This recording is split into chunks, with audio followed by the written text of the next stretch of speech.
Hey everybody, Mark the Monster here for the Don't Say the F Word podcast. Just want to thank you guys for checking us out. Whether you're checking us out on YouTube, Spotify, those are the best places because then you can see me. And we're also on Google Podcasts. But thank you for checking us out. We are on social media, Don't Say the F Word podcast, on Facebook, Instagram, TikTok, the Don't Say the F Word podcast on YouTube. Today's Thursday. The big guy said we'd be back on Tuesday. Yeah, Tuesday didn't happen. We were kind of busy with stuff, but it's Thursday, and Thursday starts with a T, and so does Tuesday. So Thursday and Tuesday are kind of the same thing. It doesn't really matter if you're late to stuff. Time isn't real. Clocks are fake. I've had some caffeine, and I'll be back later with some predictions for the Royal Rumble. All right. Thanks, guys. Bye. What's up, everybody? And thank you for checking out the Don't Say the F Word podcast. We are a pro wrestling and combat sports podcast where we do not use the F word when we talk about professional wrestling. Thank you guys for checking us out. Thank you for hanging out with my buddy Mark. He will be back with some Royal Rumble predictions. Like you said, it's Thursday. I said Tuesday, and I was wrong. But hey, we're here, and there's a lot of stuff to talk about. First thing I want to thank some friends of the channel.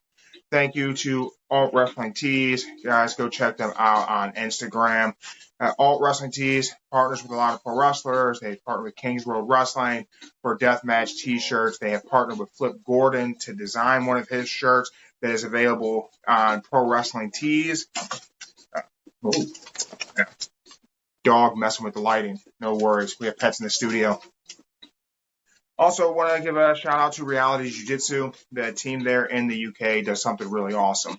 They sponsor kids who are competing in grappling tournaments and learning Brazilian Jiu-Jitsu and submission grappling, catch wrestling, whatever it may be, whatever their art is. Reality Jiu-Jitsu is helping some folks out and getting kids some gear and providing sponsorships to some young folks over in the UK. Just a really cool thing that I have a lot of respect for. Also want to give a shout out to the Dynamite company. Just going to show you there. That's one of the fight posters they've put together for BKFC's Knuckle Mania 3 with Lorenzo Hunt versus Richmond there. Big main event coming up in February for Bare Knuckle Fighting Championship. The team over there does some great art. They have some apparel. They have fight posters. A lot of cool stuff over there. So that's the.donnybrook.company on Instagram. Go and check those guys out. What they put together is pretty cool, and new studios being worked on, and we'll end up with some of their fight posters around in the background most likely. So that's pretty cool. Guys, it's Thursday. Last night was AEW Dynamite, but before we talk anything about that, I want to talk a little about Raw's 30th anniversary. Really just what a cool show.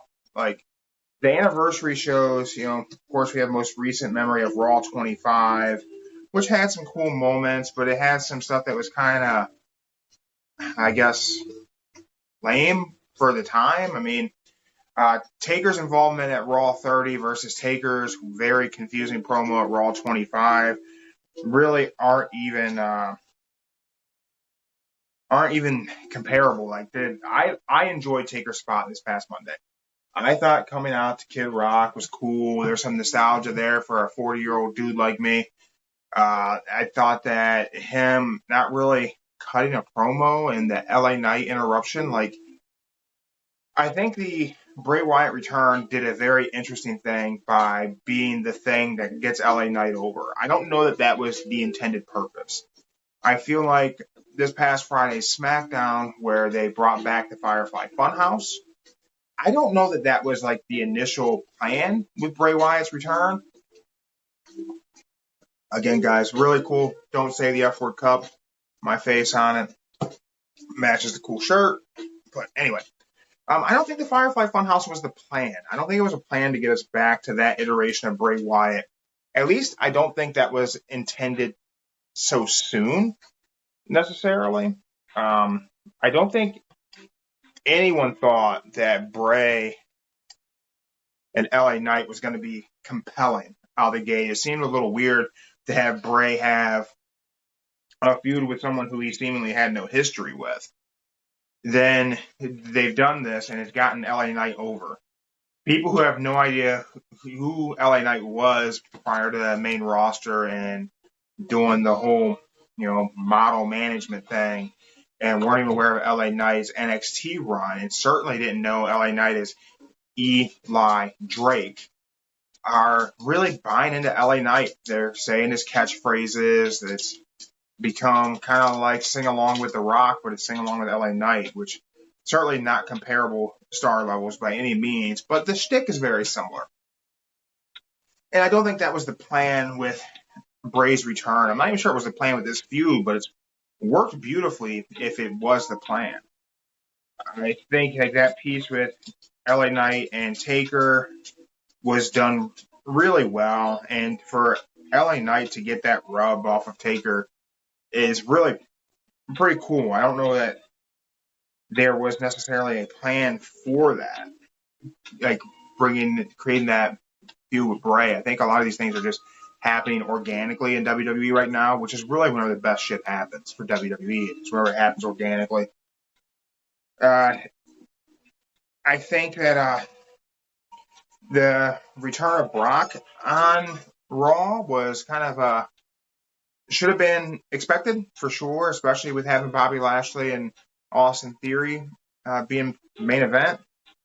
I think that was kind of a given. I think they're going to continue the Bobby Lashley Brock Lesnar feud. I kind of want this to be a continued kind of long-term feud that leads into kind of a shoot fight MMA style matchup on WWE programming, whether it be a partnership with Bellator or something, or maybe they wouldn't be able to pull that off. Maybe with PFL, they got that Jake Paul connection. I don't know, but I feel like they should really try to build that. That could certainly be a Saudi Arabia show. There have been some things that I've seen that there's a pitch for Brock Lesnar to enter Rumble at number 1 and Bobby Lashley at number 2 and have them both kind of run the Rumble for a very long time. Probably end up with a double elimination somehow between the two of them. I like the double elimination for Brock and Bobby Lashley to keep something going for their feud and have another layer pieced in there other than just the dislike and the competition element. But I don't want these guys to be 1 and 2. If I had the pencil and I were booking Rumble, number 1's Cody, number 2 is Seth. And I have those guys, do the Iron Man thing and run the gauntlet of the Rumble and be there till the last 4, if not the last 2 guys. I don't know if I would book either of them to necessarily win the Rumble. I'll let Mark talk about his opinions because I keep kind of floating mine. But I don't think Brock and Bobby being 1 and 2 is the way to go. I think Raw 30 hit a lot of the nostalgia pops that were needed for it to hit them.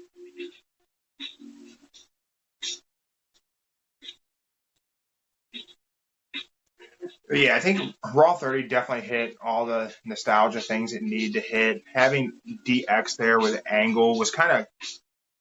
Having Kurt hang out with DX didn't make a lot of sense, but, I mean, you had to work Kurt in there somewhere, and they weren't going to get Billy Gunn to do Raw 30. I thought it was funny to have Kurt wearing a DX shirt that had Billy Gunn the shirt while filling in Billy's spot. Having the banter between them and Imperium and the face-off of Triple H and Gunther. And I liked it. I don't want to have liked it. I know Hunter's never coming back into the ring. He's done. But boy, wouldn't that be cool to watch 2 ring generals? That's just that'll be a forever what if in pro wrestling. Like, what if that could have happened? But I did think it was a great thing for Triple H to do that with Gunther.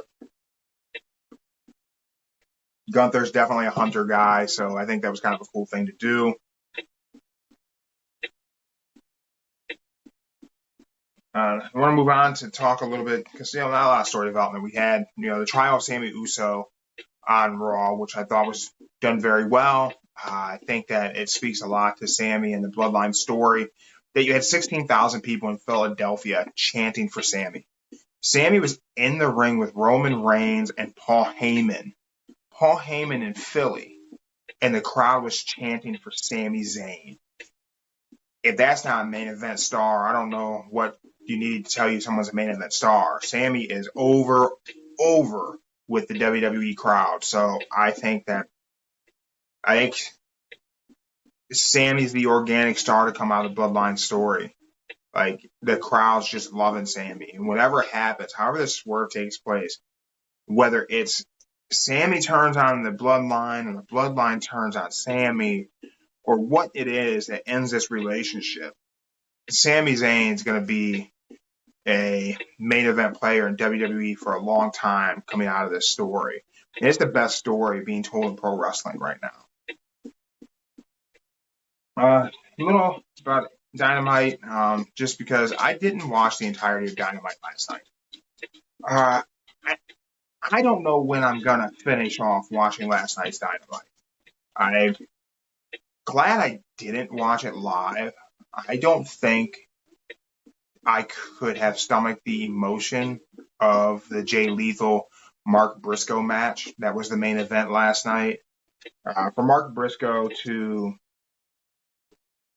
do a match for AEW a week after his brother passed away in a car accident at the young age of 38, I think it really speaks to the different breed that pro wrestlers are in the sport that they do.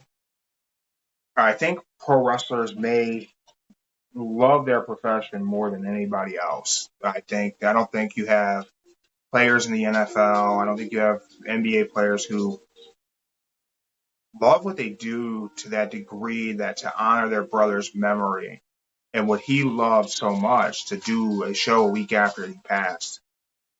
I think there's a lot of emotion there for everyone involved. I've seen the clips, and I think the clips and the video package AEW put together for Jay Briscoe, I think they're all tearjerkers, man. Like, that's stuff that hitches that remind you, man, you got to appreciate things in life because they're gone so fast. I think often as pro wrestling fans, people who enjoy the sport, enjoy the characters, oftentimes we don't miss some of these people, of course, until they're gone, but I don't know that they're as appreciated until they're gone. Yeah, I think you've seen that a lot with Brody. I think when Brody passed, and so many people, it was an outpouring of love and support was because of that connection, but I think a lot of people appreciated the fact that he was so talented, and to see him gone at such a young age. I think the same thing with Jay Briscoe. Yeah. The Briscoe brothers have always been an ultra-talented tag team. I think they've gained a lot of notoriety these last couple of years. Certainly their feud with FTR really kind of brought them into the forefront for a lot of people who maybe weren't aware of their work.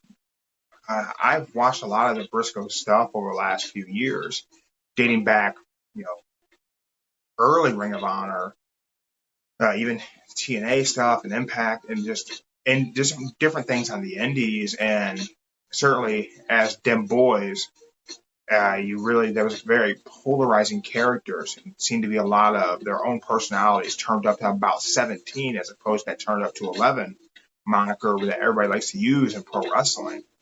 They really stood out as being the non-PG Usos, as the Usos with the Uso Penitentiary and their current characters felt very much like a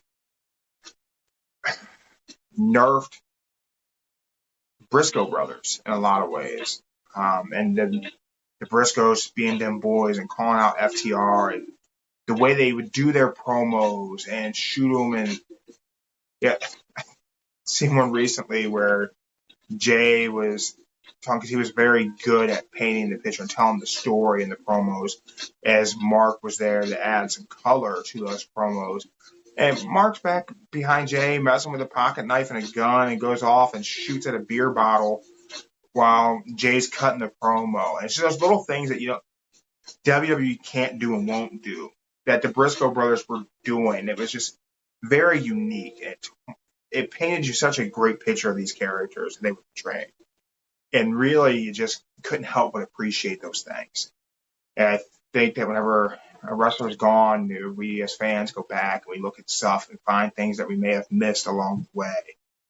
And it's that deep, appreciation for what they did. And that, you look at some of the last bits of work with FTR and the dog collar match, which was such a well done, well painted portrait that those four men put together. And even the match that followed for the Briscoe brothers with House of Glory Wrestling. And that match they did, the 2 out of 3 falls, and laying down and taking the pin to go into the no DQ fall of the match was just really fantastic. The guys have great minds with pro wrestling. Been doing it for so long. They really put together a great body of work. I think that I probably would have been in bed with my wife watching wrestling last night, tear coming out of my eyes watching Mark Briscoe wrestle Jay Lethal, and I watched that live to see that emotion. Seeing Mark look into the camera, letting his brother know that he loves him and that he's doing this stuff for him, and the outpouring of love from his brothers in pro wrestling. And those are the things that I think everybody wants. You want to leave behind a legacy and impact people. And I think Jay Briscoe did that. I think his Brody Lee did that. I think those guys leave a very lasting impression. And I don't think it's something that should just be left in those moments in time where a promotion honors them and it's people say their goodbye in a big way, in a grand way, and then forget. I think that it's great that AEW found ways to always honor Brody with giving -1 a contract and doing things like that. And, I myself, after Brody passed, every day I put on my personal Facebook, or whatever day of the week it was, what that means, as a reminder that, man, we don't got forever. We lose people before we're ready to lose them, and a lot of people are lost at a very young age. So I think it's important that we just, love the people you're close to, treasure moments, and just look for those things in life to enjoy and just truly love. Because I think Jay Briscoe's a guy who truly loved what he was doing for a living. He loved pro wrestling. Him and his brother Mark, you could see it. You could see it last night in the clips that I've watched of Mark Briscoe doing this for his brother. Truly loves pro wrestling. It's not a job he does. It's not a means to a paycheck. He's a guy who just enjoys something with every fiber of his being, as his brother did. And to me, that's just something really beautiful. There's something super special about someone who has that level of passion about what they're doing. And I hope that people look at that and can find that thing in their own life that they can have that kind of passion about that brings them that kind of joy and a community around them. So I think Mark Briscoe probably needs a community around him at this time. I'm an only child. I don't have siblings. I couldn't imagine having a brother that I was that close to and shared a passion like that for so long, and to not have him around anymore to share that with. My heart goes out to Mark Briscoe. There's no way it's easy for him. On a lighter note, I think Dynamite was a good show that I did catch live. Chris Jericho, Sammy Guevara defeating Ricky Starks and Action Andretti. Action Andretti, Jericho's doing a lot to get this kid over. Very good, solid match. I still am deeply bothered by the Jericho Appreciation Society. It's an entire shtick that I just think is well past its shelf life. I think it definitely needs a revamp. Darby Allin, Buddy Matthews. Darby, of course, is going to win that, but I think just Buddy Matthews is a special talent, as is Darby, but I think Buddy's a guy who can really shine. I hope him and the rest of the House of Black get some more opportunity to showcase their abilities. Having Samoa Joe appear and say, he's true king of TV and he wants TNT title back to set up a Darby Allin Samoa Joe match again. That's good. I don't think you take that belt off Darby yet, to be honest. I think maybe Joe just remains Ring of Honor TV champ. Bring them together maybe down the road if you want to do it again, and have Darby take the Ring of Honor title off of Joe. But I think Darby is a good face for the TNT Championship. I mean, the kid's great in the ring, super marketable. I mean, have him keep changing up his face paint, make more action figures, make more money. Why wouldn't Darby be the face? Jungle Boy and Hook defeating Ethan Page and Matt Hardy. I think, man, we really just need something better to do with Matt Hardy to give him a goodbye run in pro wrestling. I don't think Jeff's ever coming back. I don't know that the Firm is a dumb gimmick. It's a dumb faction. It doesn't make sense. So having Stokely Hathaway, having Matt Hardy's contract, it's the story they were doing with Matt Hardy and him taking over people's contracts. Remember, he was like with Private Party and all. It's the same story, just in a different way. And it's just stupid. Like, the Firm itself is dumb because they didn't stick to what they originally said of being hired hands and mercenaries. And now they've changed it up to they're forcing people to like work for them contractually, which doesn't make any sense. And it's nothing against the people doing this. It's just terrible creative. It's a bad story. It's very convoluted and it did bad TV for AEW. It's not thought out. It's not hitting any marks. I'm going to gamble no one's ever purchased a The Firm t-shirt from AEW shop. No one's doing that. No one has a Big Bill shirt. I don't think that's a thing someone's purchased. Unless, in fact, their name is Bill and they made the shirt themselves with a Sharpie on a white t-shirt. No one's rocking a Big Bill shirt.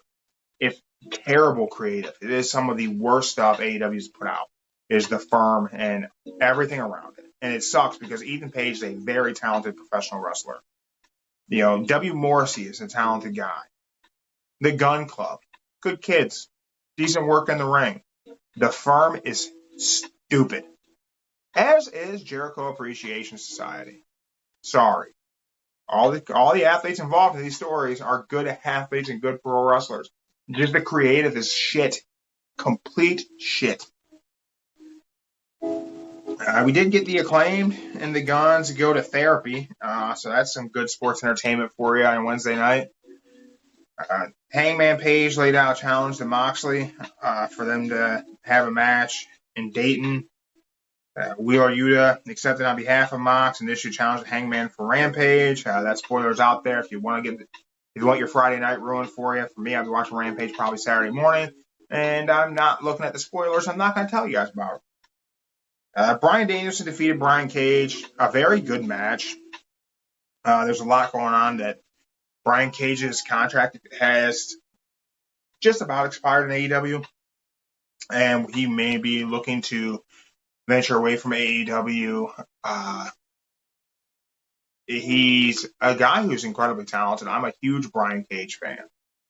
Huge. Also, him and Flip Gordon being the flipping machines, the great tag team work. I think we could see Brian Cage leave AEW. I'm not speaking of any knowledge of the fact that he could be leaving or anything, just that I think we could see it. I think it'd be a good opportunity. They've done a lot recently with him, but for many, many months, they let such a great talent sit on the shelf and not utilized. I would imagine that would sour him a bit. I think that he's incredibly talented, a great look. I've had people tell me they don't know about the character of Brian Cage. There is no character of Brian Cage. He's Brian Cage. Like, you don't need some long, in-depth thing with the guy. He's a freak athlete. And for a guy his size, the things he can do are amazing. I think maybe a stint around the Indies, showcase it. I wish that his contract was up for him to do a Rumble appearance and go from there. That'd be cool. But I think WWE would probably be interested in Brian Cage. I don't even know that he would even need an NXT run. They may do it anyway. But he's a well-established guy. People know Brian Cage. And he's just incredibly talented. There's nobody like Brian Cage. Like, there's just no one of his size with his agility and ability. They don't exist. He is a 1 in a million pro wrestler. Like, no one does that shit he does. at his size. So I wish him all the best. Who knows?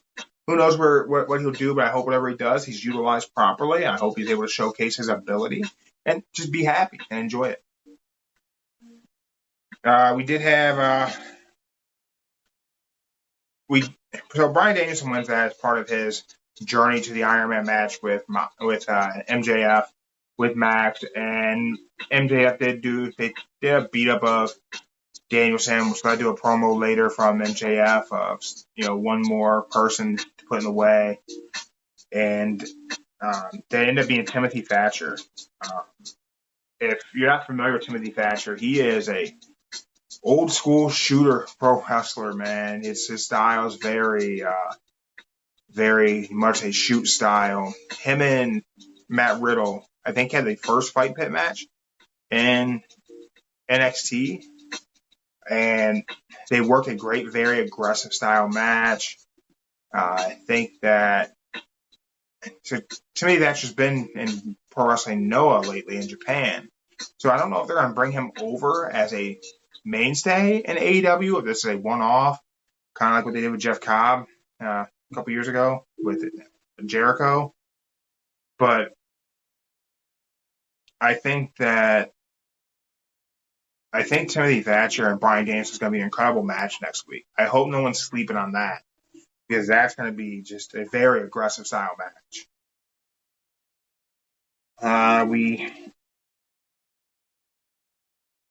We got some things set up. I have a note here of the match card for next week's Dynamite. In Dayton, it's going to be Darby Allin versus Samoa Joe in a no-holds-barred match for the TNT title. That's going to be followed up by Moxley versus Hangman Adam Page. They're one for one, I think. So I don't know if we'll get a clear-cut winner here. This probably has to build to some other type of gimmicky match for the pay-per-view. And we're going to have Bryan Danielson versus Timothy Thatcher. And the Acclaimed will be in tag action. No clue who they're facing or anything. I don't have any of that.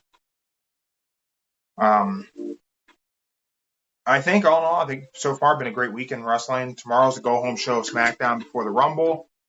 And speaking of SmackDown before the Rumble, we're going to kick it over to Mark for a little bit of a Mark's Minute here. And let's see what Mark has for some of his predictions here for the Rumble. Mark, what do you got, bud? Hey, guys. Thank you for checking out Don't Say the F Word podcast. And this is Mark, the Monster Clementine, for Mark's Minute. And I just wanted to make my prediction for the Rumble. I do think Roman Reigns will retain the world titles. I think he's going to have to go into Mania being champ. But I do think that he will defeat Kevin Owens and keep his titles. But as far as the Royal Rumble itself, I think that we will see Sami Zayn's probably going to win the Rumble. I would have normally probably would have thought that it would have been Cody, but I think it's going to be Sammy. Me and Sammy got some similar hair, and I think Sammy Uso has had the best story of the year. And I think it's time for that to culminate with a WrestleMania main event. I just think Sammy's a star. Sammy is a main event star, and he's going to main event Mania. I don't think Dwayne comes back. I don't think they're going to do it. Maybe Stone Cold will pop up in the Rumble, but not win it. I know there was talk of Stone Cold versus Roman, but I don't think that'll happen. I think Sami Zayn, that's it. Monster hand down. I think Sami Zayn wins the Royal Rumble. All right. Well, there you go. Right out of the monster's mouth. Mark thinks it's going to be Sammy. Man, that could happen. I do think Sami Zayn can main event WrestleMania. And I do think you could figure out a way for Sami Zayn to defeat Roman Reigns at WrestleMania. But that's it for the show today, guys. I do appreciate you checking us out. Make sure you like and subscribe. If you're watching this on YouTube, if you're listening on Spotify, make sure you subscribe. Share the show with your pro wrestling friends. We are on Instagram. Don't Say the F Word Podcast on Facebook, Instagram, and TikTok. The Don't Say the F Word Podcast on YouTube. So next time, guys, maybe Saturday morning. We may do something tomorrow night. It is BKFC 35. If you guys like bare knuckle fighting, if you like boxing, BKFC is putting BKFC 35 out for free. Sign up on the app. You can watch it there. They're going to put it on YouTube, I think. I don't think it's free on Fight TV, though. I think Fight TV might still be charging for that pay-per-view, so make sure you check that before you click to get it. But it is going to be a free event to help bring some attention to the sport. And we had one of the fighters, Jacoby Laurie, on the show a couple weeks ago. Good kid, looking to have his second fight in a quick turnaround. So if you guys got nothing going on, we may do some live stuff with that tomorrow night. Let us know what you think. You think we should do it. But until next time, guys, take it easy.